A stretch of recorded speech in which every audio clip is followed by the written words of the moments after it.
Welcome back.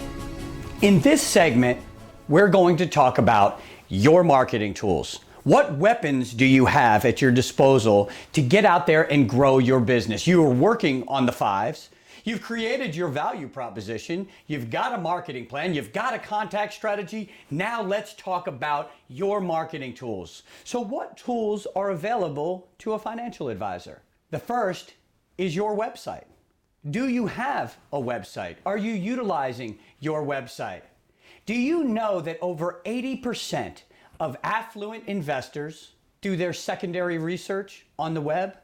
When's the last time you Googled yourself? I remember sitting with a financial advisor and coaching them, and we were talking back and forth. And he mentioned that I had 4 children.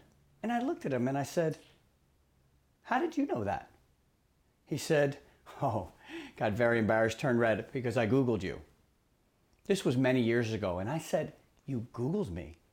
And I felt violated. You Googled me? I've never even Googled myself. What did you find out? So then I Googled myself. And what I found was I was building a brand over time. What is your brand if you Google yourself? And will I find the website that talks about you as the financial advisor? You must have one. You are a sophisticated investor. You manage the wealth of your clients. You better have a website that allows them to research. Over 80% allows over 80% of affluent investors to research you the way they want to research. And you can sit back and say, well, you know what? Business has been fine for me. I don't want to get a website. You're basically saying to over 80% of affluent investors, I don't care how you like to research. You'll research me the way I tell you you're going to research me. And that just doesn't fly for some investors. They expect to be able to find you on a website, understand what value you bring to the table. That's your place to showcase your marketing skills, your value proposition, your prospecting skills, your intellectual capital. That's where you do it. It's on the website. So you take that value proposition that we worked on, sections 1, 2, and 3, and they should make their way to your website. And then you take that website, the link to your website, you place it on your business cards, you place it on your email signature, you place it on all your correspondence. It becomes part of you. Your website is an extension of you and the value you bring to your clients and your prospects. And it's expected that you, as a sophisticated investor, has one. Next is your printed materials. What printed materials do you have? Do you have a one-pager, what I'll call a sheet, a brag sheet, a fact sheet? You can call it whatever you want. It's a one-page sheet with your photo and your value, the value you bring to the table. But the key is, don't stop just there. I want you to create that one-pager, and then I want you to change that one-pager for every single one of your niche markets. Yes, I said niche markets. You should have a marketing piece for every single one of them. The power of a niche market is to look across the table and say to somebody, I understand you. I've been a veteran. I know what keeps you up at night. I know your hopes, your dreams, your fears. I understand what it's like for a divorcee. This is a difficult time in your life, and you have to make financial decisions right now, and you need somebody in your court that understands those financial decisions and can help you with those financial decisions. That's the power of a niche market. So the question is, how are you showcasing your niche markets in your marketing? Take a one-pager, put your photo, put your sections 1, 2, and 3 on that one-pager, and then I want you to change section 1. The first 2 sentences of section 1 to talk to a retiree, a divorcee, a widow, a veteran, a business owner, a CPA, attorney, whatever niche markets you're working on or working with, you should have a marketing piece specifically designed to speak to just them. Don't be stock and standard when you don't have to be. This is about promoting you and the value you bring to the table. That's the idea. That's the printed piece. You can go beyond that and have a printed brochure. At SirCoach, we can help you with that. Wherever you go, make sure your printed brochure is sophisticated as your brand. When I see financial advisors with printed pieces that they made copies of on little flimsy sheets of paper, the color bled through, I say to them, is this what you'd expect from your financial advisor? Is this what you'd expect based on the brand you've built? A sophisticated investor? Is this what a sophisticated investor would have in their materials? You're no more than a traveling salesman.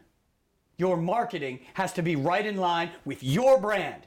The question is it? I want you to sit down, take all of your marketing out, and lay it across the table. Is it enough? Is it sophisticated? Do you have any marketing? If you don't, that's what this is. These are all about your marketing tools. This is week 10. Week 10 is all about your marketing. So now you've got your printed materials. We're talking about your one-pager or your brochure. You've got your web. What else? An electronic, emailed newsletter. Every one of you should have this. And whether it's a sophisticated emailed newsletter with beautiful graphs, or it's a basic one that you just designed and you bring up on your computer, the idea is constant contact and constant intellectual capital. You're constantly sharing your view of the market, what's going on in the marketplace, and it's constant contact. How could you possibly want anything else for prospects in your pipeline? Drip on them with an electronic newsletter. Share intellectual capital with them. Share research with them. Share what's happened in the marketplace, especially during volatile times. It's a perfect drip. So now let's recap. We started with your website. Next, we went to your printed materials, your one-pager or your brochure. Then we went to your electronic emailed newsletter. Now, are you seeing it? Do you see your arsenal of tools, marketing tools start to build? What's next? Your follow-up. So I ask every financial advisor after you meet with a prospect, what do you follow up with? I want you to build your follow-up kit. How do you do that? Well, you create a folder. Again, SirCoach, we have marketing suites, we have folders, we have presentation covers, we have note cards. Take a folder, I don't care what kind of folder, but it should be a nice, thick, sophisticated folder with your branding and your name on it. It's about you and your relationship. That's what this is about. So you take that folder, you open it up. On one side, you've got a print of your newsletter. On the other side, you've got your one-page fact sheet or your brochure. Behind that, you've got some research reports or some brochures, overall brochures for your company. Then you've got a handwritten note card, a business card right up front, and there you go. Let me recap it. I open up this gorgeous looking folder that's got your branding, your name on it. I open this gorgeous folder up. On one side, I see your picture for the newsletter, your electronic newsletter, the printed version. On the other side, I've got a print of your one-pager. Talks about the value you bring to the table. Behind that are research reports. In the pocket, there's a letter, a note card, a handwritten note card. Thank you so much for spending time. Here's some follow-up materials I thought you might like. That's put in an envelope, and then you've got your business card right up front. That's a follow-up piece. What I do with financial advisors is we create a stack of 20 of those shells. So when you come back from a meeting with a prospect, you don't wonder, what am I going to send this person? I don't wonder, I know. I come back, I grab that folder, I open it up, I take the note card out, I write, Bob, it was great meeting with you. Here's some follow-up material. I close it up, I put it in, I close that up, put it in an envelope, and boom, there it goes. That's a process, a repeatable process. That's a marketing tool. So now let's recap. We started with your website. 80% of affluent investors do their secondary research on the web. Are you doing your research on the web? And are you showcasing your skills on the web? Next, we move to a printed piece. Your one-pager that focuses on niche markets, and then your marketing brochure. Next, we went to your electronic newsletter, an emailed newsletter that drips on clients and prospects once a month, shares your intellectual capital, shares research, shares what's going on in the market. It's your job to share that information. And then, finally, we went to the follow-up kit. What are you following up with? That's the folder. And we filled some of those pieces inside that folder, and it's a repeatable process. That is the suite of marketing tools, the arsenal I want you to arm yourself with. There are many other things. Focus on these. Get these perfect. Then you can move on to other marketing tools. This is the big four.